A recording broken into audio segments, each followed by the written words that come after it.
be my lab rat today.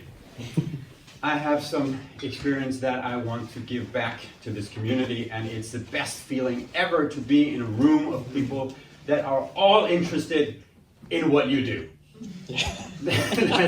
You don't get a better crowd than that. Breathe, dear.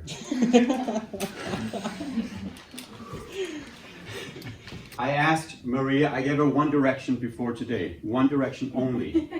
And it's because I've seen her. Now she's doing it. What do you think I told her? Smile. No. Relax. No. Breathe. Breathe. Now she's not doing it. Because when she smiles, she doesn't do it. Open your eyes. I told her before she came, open your eyes. That's her only main, really difficult thing for her personally, because she has a physical condition where she has narrow eyes. When she smiles, it gets worse. See? They're gone. No eyes. In order to do that, the first thing that you need to do is you have to get people's trust. You have, as an audience, you have to trust the people on stage that they know what they're doing. If you don't trust them that they don't know what they're doing, you're not going to allow yourself emotionally to go, oh my God, that's amazing. You don't go there until you trust them in what they do. That means your biggest disadvantage on stage in gaining that trust is simply distracting the audience from being able to immerse themselves in what you do. And there's so many ways that you can distract your audience as a speaker, in many, many ways. And that's the primary purpose of what I want to do today. That fire taught me to always be thankful for what I have and never taking it for granted. And never go back to sleep.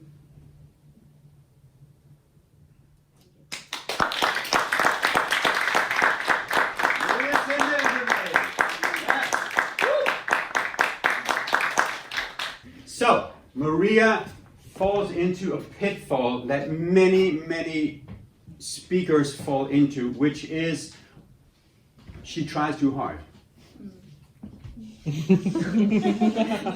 She tries way too hard, meaning that she's going into, there's an amazing story in here. There really is. She's in the middle of a freaking fire. She's in the middle of a fire, facing death, facing homelessness, facing her mom coming in from the door. It's a really, really powerful story. And it's getting lost in her trying too hard with being energetic. Yes? And it's one of the most typical things that you do, is that you turn to the drama instead of turning to the actual feeling of what you're talking about. Does that make sense? Make a little sense. Okay. When she starts off, because you have this little dialogue thing, like my mom comes in, she says, there's a fire. I go, really? There's a fire? She goes, yeah, it's a forest fire. Something like, I have it there. Yeah. Another pitfall there is you start dialoguing, you start actually making the play, and you go, I'm over in my bed and I'm sleeping. And then my mom comes into the door and she says, there's a fire, and I'm in my car going, what fire? And my mom says, that fire. Again, it's hugely distractive because that's not what this talk is about. Mm-hmm. The talk is about telling them, conveying the experience and the emotion to them. So what you want to do, what I would do, is you have your bedroom over here. Mm-hmm.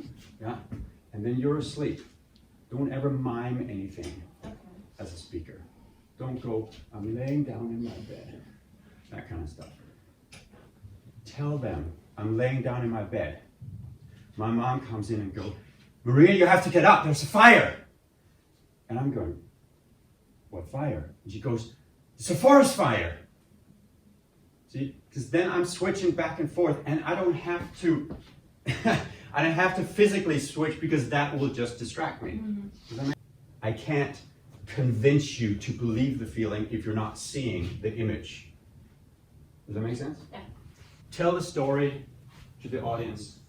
Don't reenact it. Do you know what the word reenact means? Yeah.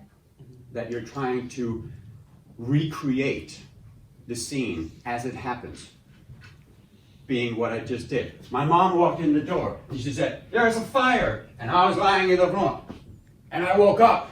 What fire? That's reenacting a scene as it happened. You don't ever want to reenact as a speaker because we're not doing theater. We're speaking. I sleep profoundly when my mom. I sleep profoundly when my mom's voice disturbs my dream. Good. Stop. Look at them. I Don't sleep. don't say anything. Stop. Look at them. Breathe. Don't smile. Don't smile. To me, it was interesting because I started going, what is that? That thing I'm noticing you doing. That you seem confused. What is that? Tell me more. Because then already there, wow, I just noticed how close I am to you. Sorry. I'm sitting right there. Like, I got the spot. So there's a lot of work to be done just to get yourself to the point where you can stand up and go, "Hi guys, let me tell you a story." That's when I see the curtain of flames rapidly rushing towards the village.